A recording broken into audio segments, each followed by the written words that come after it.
Guys and gals, I've been waiting to do this movie ever since this series started. There are a few films as influential on the horror world than this wonderful venture from Wes Craven. The killer at the lead has haunted many a dream, including my own, and provided more iconic moments than I even care to count. So join us as we talk about the man of your dreams, as we cover A Nightmare on Elm Street on today's Real Slashers. Whatever you do, don't fall asleep. The story of A Nightmare on Elm Street is one of my favorites in all of cinema. There are few journeys in film that connect deeper than Nancy Thompson's struggle to find out what's happening to her and her friends, all while the ticking time bomb of eventual sleep becomes the death of her. The opening scene of Freddy building his trademark glove is a masterclass in how to set up a terrifying villain. We're shown what he kills with, and these little noises emanate from him that just signal what bad news he is. Add to that the awkward framing as the credits roll, and it just further sets up the motif that Craven plays with constantly throughout the film. Is this a dream, or is this real life? And sure, there are clues that give you an indication, so it's never some huge mystery, but it makes it so the film can seamlessly transition from ordinary to the extraordinary, without much setup needing to happen. As Tina walks through this boiler room, we finally get our first glimpse at Freddy, who startles Tina awake. The cuts along her nightgown tell us all we need to know. Whatever happens in your dream happens in reality. This all comes in the opening minutes of this film, and it sets up everything. What follows is a journey unlike any other, because we watch Tina and her eventual murder by Freddy. Tina's friend Nancy is our actual lead, and she's got a pretty big shell to break out of. Then her own house. But we'll get into that later. This misdirect of starting out with Tina and then switching over to Nancy feels very Marion Crane and Psycho, and leaves you with an uneasy feeling for the rest of the movie. We've already lost one lead. What's to prevent Freddy from killing Nancy out of nowhere and then suddenly just switch to Glenn's perspective? That's Johnny Depp, by the way. The switcheroo sets up the audience expectation that anything can happen, and that keeps you on the edge of your seat for the rest of the movie. Nancy watches as her friends die around her, and she's left to figure out the mystery before Krueger kills her too. Yeah, sure, I'm simplifying it a ton, but you've all seen Elm Street, and I don't want to walk you through this step by step. Everyone has seen this movie, and if you haven't, shame on you. Also, we're no longer friends. So really, I just want to focus on some of the more interesting aspects of the plot. The common theme present throughout Elm Street is the sins of the parent being felt by their innocent children. Nancy and her friends don't deserve any of this. I mean, sure, there's probably not anyone that deserves this, but Freddy should probably at least focus on the actual people that hurt him rather than their kids. Really shows how fucked in the head he is. Not that I expected sanity from a guy who murders children, but still. Hell, once Nancy's mom even somewhat believes her, she does something crazy and puts gates and locks all over the doors and windows of the house. Talk about overcompensating for guilt. Mother! And that's not even getting into her alcoholism. This lady hides vodka bottles, and she's a single mother. Oh, and just for a little fun fact, you can see Evil Dead playing on Nancy's TV at one point in the movie. And this was actually a pretty cool direct response to Sam Raimi, who also included a Hills Have Eyes poster in his film. Gotta love when films do these little winks to each other. The ending is brilliant, but it certainly hasn't aged well. Unless Mrs. Thompson has the ability to turn herself into a plastic blow-up doll, because then I'll shut my mouth. But as is, it really takes you out of the moment. Almost makes you wish they had just gone with Craven's original ending, where Nancy is reunited with her friends and they drive off for their school day. No Freddy appearance at all. But is this a dream? Is Nancy dead and just back with her friends in the afterlife? It's a much more thought-provoking ending, but also puts more of a kibosh on future sequels. At least, we didn't get what Bob Shea originally wanted, with Freddy literally driving the car. Because, no. Just no. Please, God. This is God. Freddy certainly was a star, kind of the father figure who takes delight in killing innocents and delights in evil. There are few killers who have haunted more dreams than Freddy Krueger. And I mean, I suppose that's a given, but the Dream Demon's power of attacking you while you're asleep is something that can really haunt you to your core. Unlike Camp Crystal Lake or even Haddonfield, Illinois, Freddy's location isn't exactly something you can avoid. Everyone must sleep. Therefore, everyone must enter his domain eventually. As I already touched on a little, Krueger gets one of the greatest character introductions ever. How Craven plays with what you see versus what you don't really allows the imagination to run wild when it comes to Fred. Krueger's trademark red and green sweater was chosen by Craven due to the psychological effect the colors have on the psyche when they're paired together. It's something viewers wouldn't outright notice, but instead be overcome with uneasiness just at the sight of him. That's just brilliant. Even the name, Fred Krueger, it just sounds so much like a villain. Craven took this from his own childhood because his childhood bully was actually named Fred Krueger. His appearance comes from a homeless man that terrified Craven when he was younger. So the fact that Krueger has these real-life origins to pull from, it almost makes him feel a little more layered. Then there's Robert Englund, who completely embodies the role of Freddy Krueger, so spectacularly that he became a pop culture phenomenon.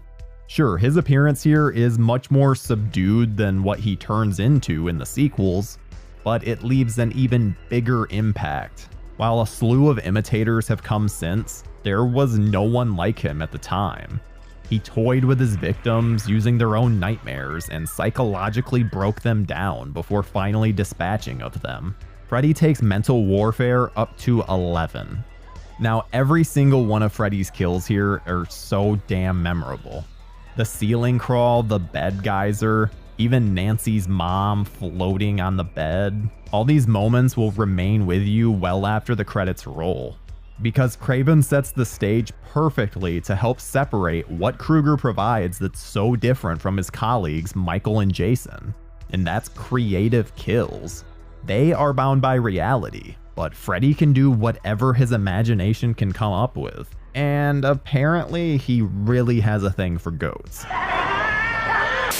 Miss Nude America's gonna be on tonight. Well, how can you hear what she's going to say? Who cares what she says? I'm sure that most people who grew up on this series also had some kind of crush on Nancy Thompson. She is the epitome of strength and ingenuity, and truly takes on an impossible situation with pure inner strength. And I mean, just look at her. She's beautiful. Since she's our final girl, we can't possibly see any nudity from her. But there is something during the iconic bath scene that will make you go, wait, was I supposed to see that? But don't worry, purists, that's a body double, not Langenkamp. There's also Tina, played by Amanda Weiss, who is really cute, but her decision making leaves a lot to be desired. I mean, what on earth does she see in Rod? After her initial nightmare, we were able to see Tina's mom isn't exactly the best example of how a strong, independent woman should be, but it still makes you want to scream at your TV when you see Rob being a scumbag. But he's clearly good at something. Morality sucks. Johnny Depp appears in his first film role as Glenn, Nancy's boyfriend. I've lost count of the number of times I've heard some girl swoon over Depp in this film. He's what you would think of when you hear boy next door type. Pretty much the entire opposite is Rob, who seems to constantly have a layer of sweat going. He almost looks glazed, for God's sake. Hey, up yours with a twirling lawnmower. Okay, fine, you'll always be a legend because you gave us that insult. Oh, he scraped his fingernails along things. Actually, they were more like finger knives or something he'd made himself. Nancy, you dreamed about the same creep I did. There are few moments as iconic in the world of horror than Tina's death in this film. Sure, you could go for Glenn's death just for the pure gross out factor, but what happens here is unparalleled. At this point in the movie, we've spent most of our time with Tina. Sure, Nancy and Glenn have been introduced, but we start with Tina, and it really feels like she's the person that we're going to be spending the rest of the movie with. After getting hot and heavy in the bedroom, Tina and Rod sleep soundly, until someone starts throwing rocks at the window. Tina investigates the noise, but Rod doesn't show any interest whatsoever, even when she tries waking him up. And you may just be screaming at Tina to realize she's in a dream, but how many times have you not realized you were in a dream, no matter how insane it's gotten? Because I've done that plenty. Lured outside, Tina makes her way out to the alleyway. That's when we're introduced to the disturbing imagery of Krueger's outstretched arms. Again, it's the imagery that says so much. No matter where you try to run, Freddy will catch you. And catch her he does. But not before playing some sadistic games first. Freddy takes some kind of sick joy in this, as if the more he toys with his victims, the sweeter the kill will be. When we're finally thrown back to the real world, we get to see Tina writhing in agony as Rod looks on, not knowing what's happening. This is when the truly unbelievable happens, and we're treated to this brilliant camera effect of Tina crawling up on the ceiling, while Rod just stares helplessly from the floor. By the time Freddy makes his final strike, Tina's body slumps and falls to the bed. The splattering sound it makes while Rod gets splashed with blood really nails in the point that Tina is not making it out of this one. This is about as final as you can get. It also shows the chaos that will follow and how Krueger's greatest strength is that no one will believe those he terrorizes. They're entirely on their own. I just asked you to do one thing. Just stay awake and watch me. Just wake me up if it looked like I was having a bad dream. And what did you do? You shit. You fell asleep. A Nightmare on Elm Street released on November 9th, 1984. While New Line Cinema dealt with the US release, Palace Pictures actually helped with distribution in the UK. The film only initially released in 165 cinemas, but it still managed to rake in nearly 1.3 million on opening weekend. Word of mouth spread, and before you knew it, Freddy was haunting the dreams of people worldwide and bringing in a total of 57 million. It was a bona fide success. While Craven already had big cult hits like The Last House on the Left and The Hills Have Eyes, Elm Street really cemented his name in Hollywood. The creative ingenuity involved showed he was more than just some exploitation director and could actually provide a thought-provoking horror film. But his interest in continuing the character was almost non-existent. Thankfully for fans of what was to follow, New Line Cinema's Bob Shea owned the sequel rights, and when he looked at Krueger, he just saw dollar signs. Freddy Krueger became a massive pop culture phenomenon, with multiple sequels, as well as his own television show and video game. Everywhere you turned in the 80s, there he was. Robert Englund has gone on to plenty of success in the horror world, even though fans are always clamoring for him to return to the role of Krueger. There's also a great documentary out there called I Am Nancy that shows just how much the role of Nancy and its attention brought to Heather Langenkamp. I don't think we even need to get into how Johnny Depp's life has gone. Up and down, to say the least. While Wes Craven has always regretted not having full creative control over the sequels, which he wouldn't have done in the first place, he was at least able to poke fun at it in Scream. I like that movie. It was scary. Well, the first one was, but the rest suck. Wait, doesn't New Nightmare fall into that category? There have been rumors of another remake, but after what happened last time, it rightfully hasn't been the easiest thing to get greenlit. Even Elijah Wood, who has shown interest in rebooting the series and produced quite a few fantastic horror films of his own, has had trouble getting it made. While it's unlikely that Robert Englund will ever be matched in terms of performance, Roles like the Joker have proven that the world is big enough for multiple interpretations of a character. Let's just hope they do their due diligence when it comes to casting, and we aren't stuck with another terrible nightmare. Wes Craven's 1984 classic isn't a film you watch just once or twice. No. It's an annual rewatch that gets better and better the more times you see it. The story is so well crafted, and the characters are so believable that you want to go on this crazy roller coaster ride every time the opportunity comes up.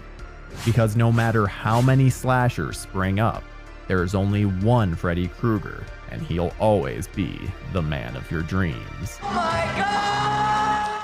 My journey ends with Freddy's Revenge. I've defended Freddy's Dead for its overtly 90s cartoon take, and just last month I defended The Dream Child for its dark tone mixed with a trippy visual style, paired with a quippy MTV Freddy. The one film that truly feels out of place in this entire series.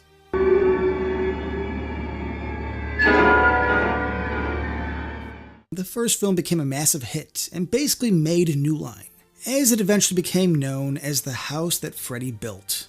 Surprise to everyone that a child-loving burn victim with a dark wit ended up being one of the biggest horror villains of all time, with a big thanks to Robert Englund's brilliant performance. Wes Craven had no intention to make Nightmare on Elm Street a franchise, and even hated the tacked-on Surprise, motherfucker! ending. He wanted to actually end on a happy note. This entry, part 2, was always in my rotation as a kid. I always felt it was a bit weird. I liked it, I did. Something about it, I couldn't put my finger on it. No, that's not it. And in my early 20s, it finally hit me. Freddy's Revenge is a soft reboot. Holy shit! In the vein of Highlander 2 Renegade Edition. Now, hold on, stay with me, which that will be discussed in the series eventually. No. Freddy's Revenge was meant to be the reset and lead the series going forward. David Chaskin writes a film where the house is the returning character. Jesse finds a diary from a former final girl, Nancy. We are explained everything we need to know as if there wasn't a previous film. The house's returning character, the diary exists, but all of this, is framed as it's the first time. Freddy's back. How? Who fucking knows? But maybe he isn't back. Maybe this is his first time. This name keeps coming up over and over again. Freddy Krueger. Who is he? Well, a Meryl Streep-looking Lisa Weber recounts his horde past and his love for a good boiler room. Only this time it's in sort of an industrial plant where RoboCop is dismantled. They need to find this guy and stop him, but you know what? This man doesn't exist. There's no Pepe Sylvia. The man does not exist, okay? So I decided, oh shit, buddy, I gotta dig a little deeper. There's no Pepe Sylvia, you gotta be kidding me! I got boxes full of Pepe! Jesse is out of his goddamn mind. Well, except for Krueger does exist, and uses him Candyman style to do his bidding. This whole damn movie is trying to restart the series with its own brand new rules. It's a bizarre idea and such a weird step to take. Does it work? No. Not a fucking chance, but it is a fascinating watch as a non-canon entry that stands on its own, being pretty good. This entry, it's very interesting, it's different. Once you frame it as a strange sort of restart, I think you could delve into this mid-80s possession flick with a hat-wearing child murderer and dig it on its own merits. Even Robert Englund's performance is different. This may be his closest tonally to the OG, but here he isn't a dream demon, he's something else. As I've mentioned before, this may be my favorite look. Special effects whiz Kevin Yeager took over and added his own take on the Krueger look. He made him creepier, in my opinion. Sunken in eyes, more of a pronounced brow bone, more of a witch's nose, and the cherry in the Manhattan. His orange-red eyes. I love how he looks here. And we're still early enough in the series where they keep his voice super low. I've got the brain. Even how Krueger kills is against the grain, using Jesse via an avatar in the real world. Think about it. There isn't one dream kill in part 2, right? Weird. The coach, slashed from the back, after some warm-up ass smacks. Ron, stabbed through the gut, and a bunch of teens at the pool party massacre. Freddy's fundamental characteristic has changed. Now he's a spirit who needs a new body, and at times I would say he acts less strategic and surgical. And now he's more brass and desperate. It's a different take on a character played by the same actor. What a wild time to see Freddy not haunt the dreams of his victims. This almost seems like what Adam Marcus tried to do with the shit show known as Jason Goes to Hell. Only Jack Shoulder at least understood the concept of having the killer in the movie from time to time. I mean, hey, Krueger isn't in this much. I actually think it's around 13 minutes. And since it's about possessing a different body, Krueger is naturally put on the back burner. The elephant in the room, and the thing Part 2 will be known for in the history books, is the gay subtext. Or is it subtext when it's literally a part of the movie? And once you notice it, you can't go back. Now, as a kid, it went right over my head. I mean, look at producer Robert Shea. Yeah, now I can see it. Back then, he's just a cool guy in leather. The coach's death scene. Yeah, a lot of balls.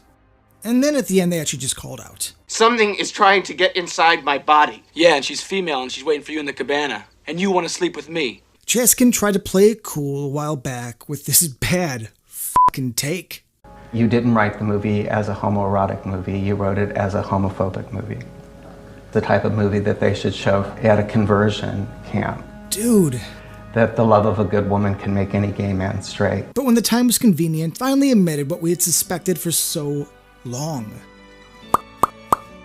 I've said it before, but this series isn't known for its acting. But it sucks that Mark Patton took the heat for something he had no say in, regardless of his sexual orientation. And it brings into question how Shoulder, Mr. Magooed himself through production without catching on once. Now, all of this has been said, and better than I could ever do. And though it defines this movie, I think credit should go toward its fascinating switch into something that, was a bit different. And honestly, a fresh take, whether it worked or not. And even if it didn't fully land, it's fun seeing a dark Krueger murdering for enjoyment at a pool party. Come on, can we just have a little fun here, please? There is something I love about catalog watching. Having every entry at your fingertips. Being able to judge and explore free from bias or influence. It's this pure viewing experience through the age of the video store, where my admiration for Freddy's Revenge was born. It is a true black sheep, unwelcomed and unlike anything else. And Patton seems like a sweet dude, and I hope the asshole fans that gave him such a hard time have finally tapered off, and my love and defense will always land with any flick that dares to be unusual. Like the Thin White Duke said it best, don't bend, stay strange. 9, 10, never sleep again. Where did you learn that rhyme? After the disappointment of Freddy's Revenge, Bob Shea and New Line Cinema were hoping to course correct. What better way to do that than to get Wes Craven back involved with the franchise? See, he did not want Nightmare on Elm Street to become a franchise and declined to return for the first sequel. But he returned to co-write the third film and intended for it to be the end of the series for good. This was actually around the same time that John Saxon had developed his script, How the Nightmare on Elm Street Began, which we actually covered on our What the Fuck Happened to This Unmade Horror Movie series nearly a year ago. So if you want to know more about that one, check out that video. Robert Englund himself had even developed a treatment called Freddy's Funhouse, which would have followed Tina Gray's older sister. We would eventually see some of this script come to life in the pilot episode for Freddy's Nightmares. With his co-writer Bruce Wagner, Craven came up with the idea of a group of teens taking on Krueger. The logic behind it was that Freddy has just grown stronger in the years since, taking in soul after soul, so an individual would just no longer be powerful enough to take him on. There was a strong link with suicide, which the producers felt was a bit too taboo for the time, though some of this remained in the actual film. Eventually, Frank Darabont and Chuck Russell took over scripting duties and tailored the film into a more lighthearted and fun time, despite some of its darker elements. The concept of a man hunting down teens in their dreams is already such a cool idea that it's hard to imagine pushing it to a whole nother level. But Dream Warriors does exactly that. Like most Elm Street films, we open on a nightmare. Kristen Parker is putting together a little arts and crafts project of old 1428 Elm. This opening is so simple yet tells us so much. We already know that Kristen has clearly been getting terrorized by Freddy. They pull the whole "you're actually still in a dream even though you're awake" shtick, and it's beautifully done. Because of this suicide attempt, Kristen is sent by her mother to the Weston Hills Psychiatric Hospital. But little does Kristen know that the rest of the kids in her unit have also been seeing the same burned and disfigured man. These teens include Joey, a mute boy who's a bit of a horn dog. Why, thank you. Kincaid, a tough guy from the streets. Well, let me see you come get a piece of me.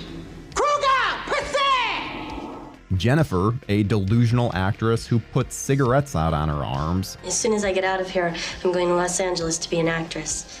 Will, a wheelchair-bound nerd. I am the wizard master. Taryn, a recovering drug addict. In my dreams, I'm beautiful and bad. And Philip, a habitual sleepwalker. The fact that we all dreamt about this guy before we ever met doesn't seem to impress anybody.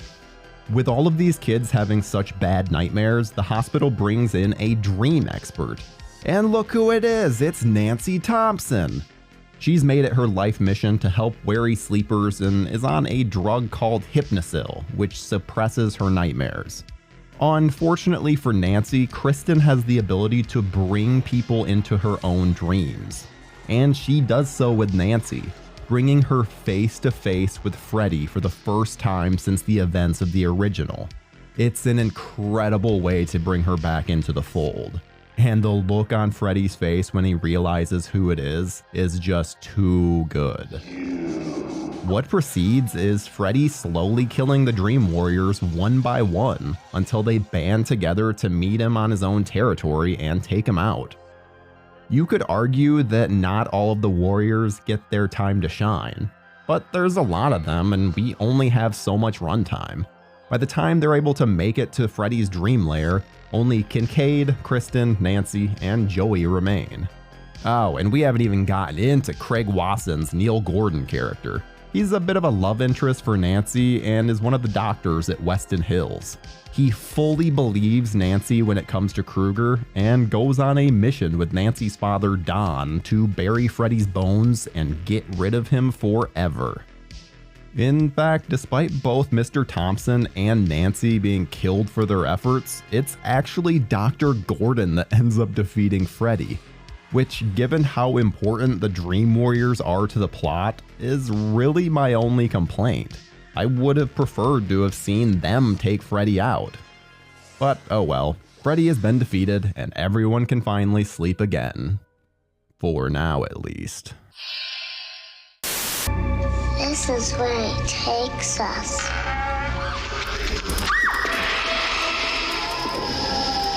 Freddy's home.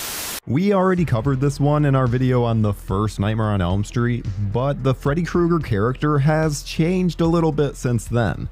In the second sequel, Freddy is a little more of a quipster. It's back in the saddle again. He's actually more well lit as well, so we really get an up close and personal view of his burn scars. Otherwise, he's still the same fedora and red and green sweater wearing psychopath who takes way too much pleasure in killing the teens of Elm Street. Though I will say, he's getting more and more creative, really taking what these kids love and twisting it around before he kills them. This is also the movie where we're introduced to Freddy's mother, Amanda Krueger, and get a little more backstory on Freddy himself.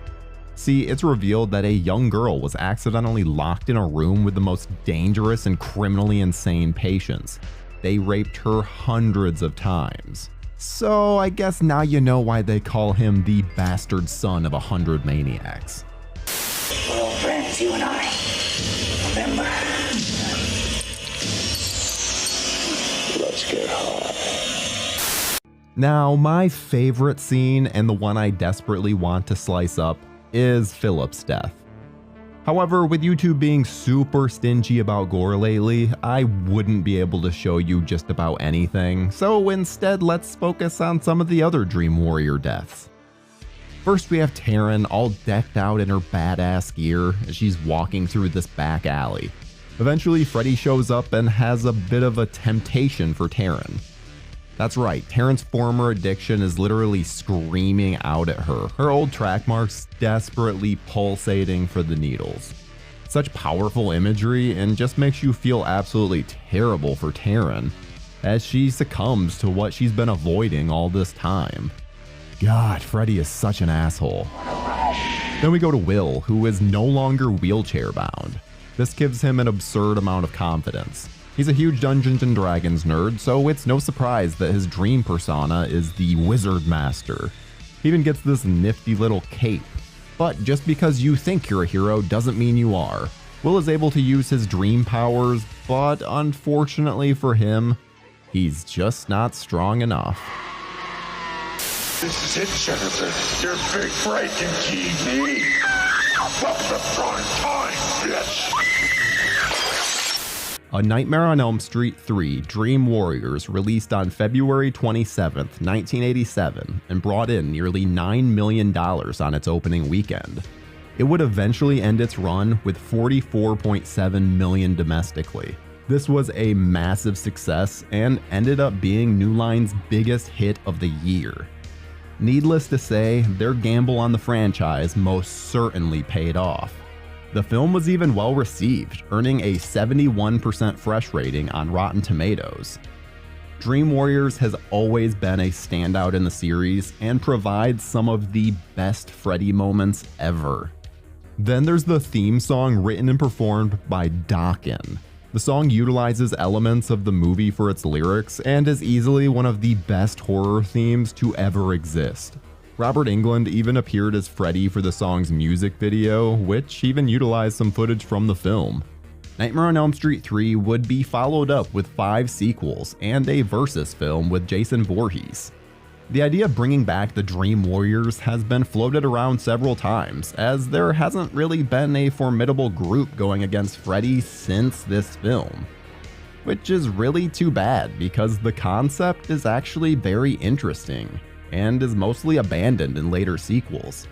Sure, we get Alice, but she's solo most of the time, despite having some pretty cool dream powers.